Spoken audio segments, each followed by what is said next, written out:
Welcome to Siddhashri GK channel.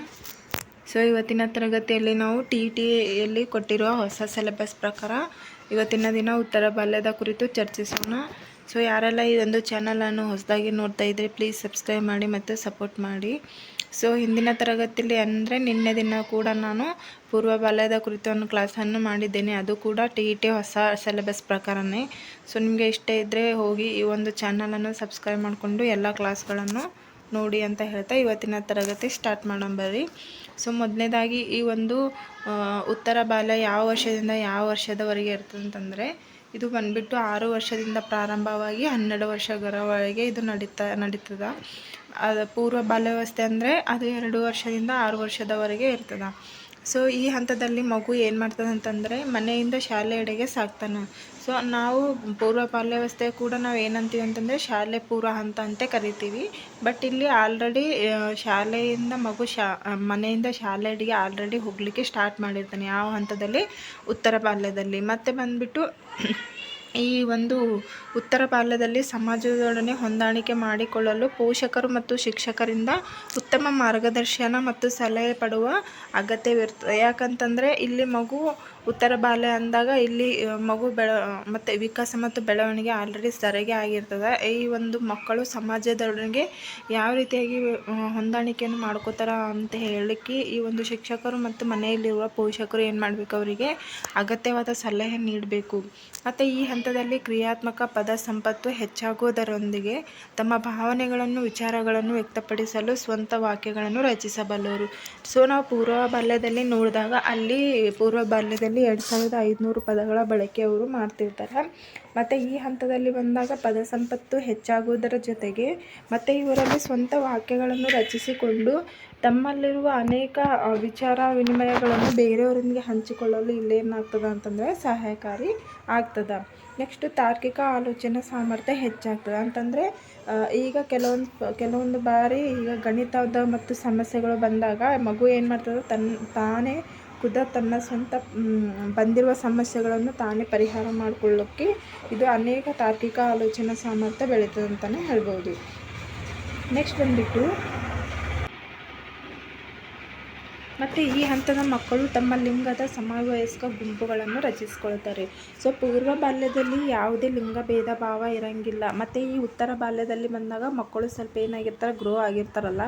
So ಅವಾಗ ಏನು ಮಾಡ್ತಾರೆ, ಇವರು ತಮ್ಮ ಅಂದರೆ ಹುಡುಗರೇ ಒಂದು ಗುಂಪು, ಹುಡುಗರದೊಂದು ಗುಂಪು, ಈ ರೀತಿಯಾಗಿ ರಚಿಸಿಕೊಳ್ತಾರೆ ಅಲ್ಲಿ ಉತ್ತರ ಬಾಲ್ಯದಲ್ಲಿ. ಮತ್ತು ಮನೆಯಿಂದ ಹೊರಗೆ ಇರಲು ಅಂದರೆ ಸ್ನೇಹಿತರೊಡನೆ ಹೆಚ್ಚು ಕಾಲ ಕಳೆಯಲು ಬಯಸುತ್ತಾರೆ. ಸಮವಯಸ್ಕ ಗುಂಪು ಮತ್ತು ಈ ಹಂತದ ಪ್ರಮುಖ ಸಾಮಾಜೀಕರಣದ ಮಾಧ್ಯಮ ಆಗಿರ್ತದೆ. ಸೊ ಇದ್ರ ಮೇಲೆ ಎಕ್ಸಾಮ್ಸ್ನಲ್ಲಿ ಕ್ವಶನ್ಸ್ ಬರ್ತಾವೆ. ಸೊ ಮನೆಯಿಂದ ಹೊರಗೆ ಇರಲು ಮತ್ತು ಸ್ನೇಹಿತರೊಡನೆ ತಮ್ಮ ಸಮವಯಸ್ಕರೊಡನೆ ಗುಂಪುಗಳನ್ನು ಕಟ್ಟಿಕೊಂಡು ಈ ಒಂದು ಗುಂಪುಗಳು ಸಹ ಸಾಮಾಜೀಕರಣದ ಒಂದು ಮಾಧ್ಯಮ ಅಂತಲೇ ಹೇಳಬಹುದು. ನೆಕ್ಸ್ಟು ಹಿರಿಯರ ಮಾನದಂಡಗಳನ್ನು ತಿರಸ್ಕರಿಸುತ್ತಾರೆ. ತಾರುಣ್ಯ ವ್ಯವಸ್ಥೆಗಿಂತ ಹೆಚ್ಚು ಬಾಲಾಪರಾಧಗಳು ಈ ಒಂದು ಹಂತದಲ್ಲಿನೇ ಹೆಚ್ಚಾಗಿ ಕಂಡು ಬರ್ತಾವೆ. ಸೊ ನಾವು ತಾರುಣ್ಯ ಅವಸ್ಥೆ ಬಂದಾಗ ನಾನು ಅಲ್ಲಿ ಹೇಳ್ತೀನಿ, ಅಂದರೆ ಅಲ್ಲಿ ಹೆಚ್ಚು ಹಿರಿಯರು ಮಾತುಗಳನ್ನು ಅಲ್ಲಿ ತಿರಸ್ಕಾರ ಮಾಡ್ತಾರೆ. ಆದರೂ ಕೂಡ ಅಲ್ಲಿಗಿಂತ ಇಲ್ಲಿ ಒಂದು ಉತ್ತರ ಬಾಲ್ಯದಲ್ಲಿ ಹೆಚ್ಚು ಬಾಲಾಪರಾಧಗಳು ನಡೀತವೆ ಅಂತಲೇ ಹೇಳ್ಬೋದು. ನೆಕ್ಸ್ಟು ಮನೆ ಮತ್ತು ಶಾಲೆಗಳಲ್ಲಿ ನಿಯಮಗಳನ್ನು ಪಾಲಿಸದಿರುವುದು ಮತ್ತು ಅವಿಧೇಯತೆಯ ಪ್ರಕರಣಗಳು ಸಹ ಈ ಹಂತದಲ್ಲಿ ಕಂಡುಬರ್ತವೆ. ಅಂದರೆ ಮನೆಯಲ್ಲಿರುವ ಪೇರೆಂಟ್ಸ್ ಮಾತುಗಳನ್ನು ಮತ್ತು ಅಕ್ಕ ತಂಗಿಯರ ಮಾತುಗಳನ್ನು ಪಾಲಿಸದೆ ಬರೀ ಯಾವಾಗಲೂ ಏನು ಮಾಡ್ತಾರೆ, ಮನೆಯಿಂದ ಹೊರಗು ಫ್ರೆಂಡ್ಸ್ ಜೊತೆ ಸಮವಯಸ್ಕರೊಡನೆ ಹೆಚ್ಚು ಕಾಲ ಕಳೀಲಿಕ್ಕೆ ಈ ಒಂದು ಹಂತದಲ್ಲಿ ಹೋಗ್ತಾರಂತ ಹೇಳ್ಬೋದು. ಮತ್ತು ಸಮೂಹ ಪ್ರಜ್ಞೆ ವಿಕಾಸವಾಗುತ್ತದೆ ಮತ್ತು ಇದರಿಂದ ಮಗುವಿನಲ್ಲಿ ಅಹಂ ಪ್ರವೃತ್ತಿ ಮತ್ತು ಆಕ್ರಮಣ ಪ್ರವೃತ್ತಿ ಕಡಿಮೆ ಆಗುತ್ತದೆ. ಯಾವಾಗ ಜಾಸ್ತಿ ಅಹಂ ಇರ್ತದೆ ಮಕ್ಕಳಲ್ಲಿ? ಪೂರ್ವ ಬಾಲ್ಯದಲ್ಲಿ ಸ್ವಲ್ಪಷ್ಟು ಅಹಂ. ಇದು ಪೂರ್ವ ಬಾಲ್ಯಕ್ಕಿಂತ ಹೆಚ್ಚಾಗಿ ಅಂತಂದರೆ ಸಂವೇದನ ಅಂದರೆ 0 to 2 ಇಯರ್ಸ್ನಲ್ಲಿ ಹೆಚ್ಚಿರ್ತದೆ. ಬಟ್ ಇದು ಪೂರ್ವ ಬಾಲ್ಯ ಬಂದಾಗ ಸ್ವಲ್ಪ ಕಡಿಮೆ ಆಗ್ತದೆ. ಉತ್ತರ ಬಾಲ್ಯಕ್ಕೆ ಬಂದಾಗ ಇನ್ನಷ್ಟು ಕೂಡ ಅಹಂ ಎಂಬುದು ಇಲ್ಲಿ ಕಡಿಮೆ ಆಕ್ಕೋತಾ ಹೋಗ್ತದೆ. ಮತ್ತು ಇತರರೊಡನೆ ಸ್ಪರ್ಧಿಸಲು ಮತ್ತು ಸಹಕರಿಸಲು ಮಕ್ಕಳು ಕಲಿಯುತ್ತಾರೆ. ಮತ್ತು ಸಾಮಾಜಿಕ ಪ್ರಜ್ಞೆ ತೀವ್ರವಾಗಿ ಇಲ್ಲಿ ವಿಕಾಸ ಆಗ್ತದೆ ಅಂತಲೇ ಹೇಳ್ಬೋದು. ಈ ಹಂತದಲ್ಲಿ ಮಕ್ಕಳು ಇತರರ ಸಲಹೆ ಕೇಳುವವರ ಮೇಲೆ ಅವಲಂಬಿತರಾಗಿರುತ್ತಾರೆ. ಯಾಕಂತಂದರೆ ಇಲ್ಲಿ ಮಕ್ಕಳು ತನ್ನ ಒಂದು ಯೋಚನೆಯನ್ನು ಮಾಡದೆ ಬೇರೆಯವರ ಸಲಹೆ ಅವ್ರು ಏನು ಹೇಳ್ತಾರೆ ಅದ್ರ ಮೇಲೆ ಡಿಪೆಂಡ್ ಆಗಿರ್ತದೆ ಎಲ್ಲಿ? ಉತ್ತರ ಬಾಲ್ಯದಲ್ಲಿ. ನೆಕ್ಸ್ಟ್ ಉತ್ತರ ಬಾಲ್ಯದ ಮಗುವಿನ ನೀತಿ ಸಂಹಿತೆಯ ನಿರ್ಮಾಣದ ಮೇಲೆ ಅವನ ಸದಸ್ಯನಾಗಿರುವ ಕೂಟ ನೀತಿ ಸಂಹಿತೆ ಮೇಲೆ ಪ್ರಭಾವ ಬೀರುತ್ತದೆ. ಅಂದರೆ ಈ ಉತ್ತರ ಬಾಲ್ಯದಲ್ಲಿರುವ ಈ ಒಂದು ಮಗು ಏನು ಮಾಡ್ತಾನೆ ಅಂತಂದರೆ ಅವನ ಒಂದು ನೀತಿ ಮತ್ತು ನೈತಿಕ ಮೌಲ್ಯಗಳು ಅವನ ಮೇಲೆ ಪ್ರಭಾವ ಬೀರುವ ಸಮವಯಸ್ಕರ ಒಂದು ಗುಂಪು ಏನಿರ್ತದಲ್ಲ ಅವ್ರ ಮೇಲೆ ಪ್ರಭಾವ ಬೀರ್ತದೆ ಅಂತಲೇ ಹೇಳ್ಬೋದು. ಹೆಚ್ಚಿನ ಬುದ್ಧಿಶಕ್ತಿ ಹೊಂದಿರುವ ಮಕ್ಕಳು ನೈತಿಕ ತೀರ್ಮಾನಗಳನ್ನು ಕೈಗೊಳ್ಳುವಲ್ಲಿ ಮತ್ತು ನೈತಿಕ ವರ್ತನೆಯಲ್ಲಿ ಪರಿಪಾಲನೆ ಹೆಚ್ಚಿನ ಬುದ್ಧಿಶಕ್ತಿ ಹೊಂದಿರುವ ಮಕ್ಕಳು ನೈತಿಕ ತೀರ್ಮಾನಗಳನ್ನು ಕೈಗೊಳ್ಳುವಲ್ಲಿ ಪರಿಪಕ್ವರಾಗಿರ್ತಾರೆ. ಅಂತಂದರೆ ಈ ಒಂದು ಉತ್ತರ ಬಾಲ್ಯಾವಸ್ಥೆಯಲ್ಲಿ ಹೆಚ್ಚಿನ ಅಂದರೆ ತಮ್ಮ ನೈತಿಕ ತೀರ್ಮಾನಗಳು, ನೈತಿಕ ಅಂತಂದರೆ ಈಗ ಕೆಲವೊಬ್ಬರಿಗೆ ಸಹಾಯ ಮಾಡೋದು, ಈ ರೀತಿ ನೀತಿ ಮೌಲ್ಯಗಳನ್ನು ಇಲ್ಲಿ ಹೊಂದಿರ್ತಾರಂತಲೇ ಹೇಳ್ಬೋದು.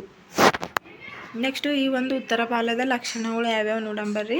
ಮೊದಲನೇದಾಗಿ ಉತ್ತರ ಬಾಲ್ಯವನ್ನು ಪೋಷಕರು ತೊಂದರೆಯನ್ನುಂಟು ಮಾಡುವ ಹಂತವೆಂದು ಕರೆಯುತ್ತಾರೆ. ಯಾಕಂದರೆ ಇಲ್ಲಿ ಹೆಚ್ಚಾಗಿ ತಂದೆ ತಾಯಿ ಅಂದರೆ ಪೋಷಕರ ಮಾತು ಕೇಳದೆ ಹೆಚ್ಚಾಗಿ ಹೊರಗಿನವ್ರ ಮೇಲೆ ಡಿಪೆಂಡ್ ಆಗಿರ್ತದೆ. ಹಾಗಾಗಿ ಇದು ತೊಂದರೆಯನ್ನುಂಟು ಮಾಡುವ ಹಂತ ಅಂತೇಳಿ ಕರೀತಾರೆ. ನೆಕ್ಸ್ಟ್ ಬಂದುಬಿಟ್ಟು ಉತ್ತರ ಬಾಲ್ಯವನ್ನು ಜಗಳ ಗಂಟಿತನ ಹಂತ ಅಂತಲೂ ಕೂಡ ಕರೀತಾರೆ. ನೆಕ್ಸ್ಟು ಮನೋವಿಜ್ಞಾನಿಗಳು ಈ ಹಂತವನ್ನು ಕೂಟಯುಗ ಅನುಸರಣೆಯ ಮತ್ತು ಸೃಜನಾತ್ಮಕ ಹಂತ ಅಂತೇಳಿ ಕರೀತಾರೆ. ಅಂದರೆ ಕೂಟ ಪೂರ್ವ ಅಂದಾಗ ಅದು ಬಂದುಬಿಟ್ಟು ಪೂರ್ವ ಬಾಲ್ಯ ಆಗಿರ್ತದೆ, ಕೂಟಯುಗ ಅಂದಾಗ ಇದು ಉತ್ತರ ಬಾಲ್ಯ ಆಗಿರ್ತದೆ. ಮತ್ತು ನಿಧಾನವಾದ ಹಾಗೂ ಏಕಪ್ರಕಾರವಾದ ಬೆಳವಣಿಗೆ ಹಂತ ಅಂತ ಕೂಡ ಕರಿತಾವೆ. ಸೊ ಇವೆಲ್ಲವೂ ಭೀ ನಾವು ನೋಡ್ಕೋಬೇಕು, ಯಾವುದು ಸಹ ಎಕ್ಸಾಮ್ನಲ್ಲಿ ಕೇಳ್ಬೋದು. ನೆಕ್ಸ್ಟು ಉತ್ತರ ಬಾಲ್ಯದ ಕೌಶಲ್ಯಗಳೆಂದರೆ ಸ್ವಸಹಾಯ, ಸಾಮಾಜಿಕ ನೆರವಿನ ಕೌಶಲ್ಯ, ಇವು ಆಟದ ಕೌಶಲ್ಯ, ಇವೆಲ್ಲವೂ ಸಹ ಈ ಒಂದು ಉತ್ತರ ಬಾಲ್ಯದ ಕೌಶಲ್ಯ. ಅಂದರೆ ಸ್ವಸಹಾಯ ಅಂದರೆ ತಮಗೆ ತಿಳಿದ ಹಾಗೆ ಕೆಲವು ಸಹಾಯ ಮಾಡಬೇಕು ಎಂಬ ನೀತಿ ಮೌಲ್ಯಗಳು ಇವ್ರ ಬೆಳೆದಿರ್ತವೆ. ಮತ್ತು ಸಾಮಾಜಿಕ ನೆರವಿಗೆ ಹೆಲ್ಪ್ ಮಾಡಬೇಕು, ಮತ್ತು ಆಟದ ಕೌಶಲ್ಯಗಳು ಸಹ ಉತ್ತರ ಬಾಲ್ಯದಲ್ಲಿ ಬೆಳೆದಿರ್ತವೆ. ನೆಕ್ಸ್ಟು ಈ ಹಂತದಲ್ಲಿ ಮಕ್ಕಳು ತಮ್ಮ ಭಾವನೆಗಳ ಮೇಲೆ ನಿಯಂತ್ರಣ ಸಾಧಿಸಬಲ್ಲರು ಮತ್ತು ಸಮಾಜ ಒಪ್ಪುವ ರೀತಿಯಲ್ಲಿ ಅವುಗಳನ್ನು ವ್ಯಕ್ತಪಡಿಸಬಲ್ಲರು. ಅಂದರೆ ಇಲ್ಲಿ ಮಕ್ಕಳು ಏನು ಮಾಡ್ತಾರೆ ಅಂದರೆ ಅವರಲ್ಲಿರುವ ಭಾವನೆಗಳ ಮೇಲೆ ಸಮಾಜ ಒಪ್ಪುವ ರೀತಿಯಲ್ಲಿ ಇವರು ವ್ಯಕ್ತಪಡಿಸ್ತಾರೆ. ಅಂದರೆ ಸಮಾಜ ಯಾವ ರೀತಿಯಾಗಿ ಉತ್ತಮ ಮತ್ತು ಕೆಟ್ಟದ್ದು ಒಳ್ಳೆಯದು ಎಂಬುದನ್ನು ಇಲ್ಲಿ ಮಕ್ಕಳು ತಮ್ಮಲ್ಲಿರುವ ಭಾವನೆಗಳ ಮೂಲಕ ವ್ಯಕ್ತಪಡಿಸಿರ್ತಾರೆ. ಮತ್ತು ಉತ್ತರ ಬಾಲ್ಯವನ್ನು ಕೂಟಯುಗವೆಂದು ಕರೆಯುವರು. ಏಕೆಂದರೆ ಇಲ್ಲಿ ಮಕ್ಕಳು ಯಾವಾಗಲೂ ಸಮವಯಸ್ಕರೊಡನೆ ವಿವಿಧ ಚಟುವಟಿಕೆಯಲ್ಲಿ ಪಾಲ್ಗೊಳ್ತಾರೆ. ಯಾಕಂದರೆ ಇವರು ಮನೆಯಕ್ಕಿಂತ ಹೆಚ್ಚಾಗಿ ಹೊರಗಡೆನೇ ಇರ್ತಾರೆ ಈ ಉತ್ತರ ಬಾಲ್ಯದಲ್ಲಿ. ನೆಕ್ಸ್ಟು ಇದನ್ನು ಅನುಸರಣೆ ಹಂತ ಅಂತ ಕರೀತಾರೆ. ಯಾಕಂತಂದರೆ ಇಲ್ಲಿ ಕೆಲವು ತಮ್ಮ ಸುತ್ತಮುತ್ತಲಿನ ಪೋಷಕರು, ಶಾಲೆಯಲ್ಲಿರೋ ಶಿಕ್ಷಕರು ಅವರು ನಡೆದುಕೊಂಡು ಬಂದಿರುವಂಥ ನಡೆನುಡಿಗಳನ್ನು ಇವ್ರನ್ನ ಏನು ಮಾಡ್ತಾರೆ ಅಂದರೆ ಇಮಿಟೇಟ್ ಮಾಡೋದ್ರ ಮೂಲಕ ಅನುಸರಣೆ ಹಂತ ಅಂತೇಳಿ ಕರಿತೀವಿ. ನೆಕ್ಸ್ಟು ಈ ಹಂತವನ್ನು ಸೃಜನಶೀಲ ಹಂತ ಅಂತಲೂ ಕೂಡ ಕರಿತೀವಿ. ಇದು ಪೂರ್ವ ಬಾಲ್ಯದಲ್ಲೇ ಪ್ರಾರಂಭವಾದರೂ ಸಹ ಮೂಲ ಕಾರ್ಯಚಟುವಟಿಕೆಗಳನ್ನು ಕೈಗೊಳ್ಳುವ ಸಾಮರ್ಥ್ಯ ಮತ್ತು ಲಕ್ಷಣ ಹೆಚ್ಚಾಗಿ ಎಲ್ಲಿ ಕಂಡುಬರ್ತಾವೆ ಅಂದರೆ ಉತ್ತರ ಬಾಲ್ಯದಲ್ಲಿ ಕಂಡುಬರ್ತಾವೆ.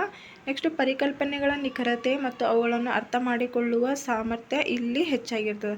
ಅಲ್ಲಿ ಕೂಡ ಪರಿಕಲ್ಪನೆಗಳ ಒಂದು ಮೂಡ್ತಾ ಇರ್ತದೆ, ಬಟ್ ಇಲ್ಲಿ ಅದನ್ನು ಮುಂದುವರಿಸಿಕೊಂಡು ಹೆಚ್ಚಿನ ಮಟ್ಟದಲ್ಲಿ ಸಾಗ್ತದೆ ಅಂತ ಹೇಳ್ಬೋದು.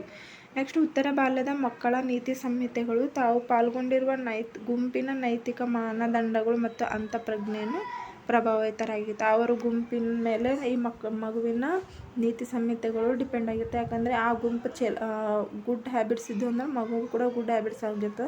ಕೆಲವೊಂದು ಬಾರಿ ಅವರ ಸಮವಯಸ್ಕರು ಕೆಟ್ಟ ಚಟಗಳಿಗೆ ಆಗಿದ್ರು ಅಂದ್ರೆ ಇವರು ಕೂಡ ಆ ಒಂದು ಚಟಕ್ಕೆ ಬಲಿಯಾಗ್ತಾರೆ ಅಂತಲೇ ಹೇಳ್ಬೋದು. ಸೊ ಇಲ್ಲಿವರೆಗೂ ಈ ಒಂದು ಉತ್ತರ ಬಾಲ್ಯದ ಲಕ್ಷಣಗಳು ಮತ್ತು ಈ ಒಂದು ಪಾಯಿಂಟ್ಗಳು ನಿಮಗೆ ಇಷ್ಟವಾದಲ್ಲಿ ಸೊ ಈ ಒಂದು ಚಾನಲನ್ನು ನೀವು ಸಬ್ಸ್ಕ್ರೈಬ್ ಮಾಡ್ಕೊಂಡು ಮತ್ತು ಈ ಚಾನಲ್ಗೆ ಸಪೋರ್ಟ್ ಮಾಡಿರಿ ಅಂತ ಹೇಳ್ತಾ ಸೊ ಈ ತರಗತಿಯನ್ನು ಮುಗಿಸ್ತೀನಿ. Thank you.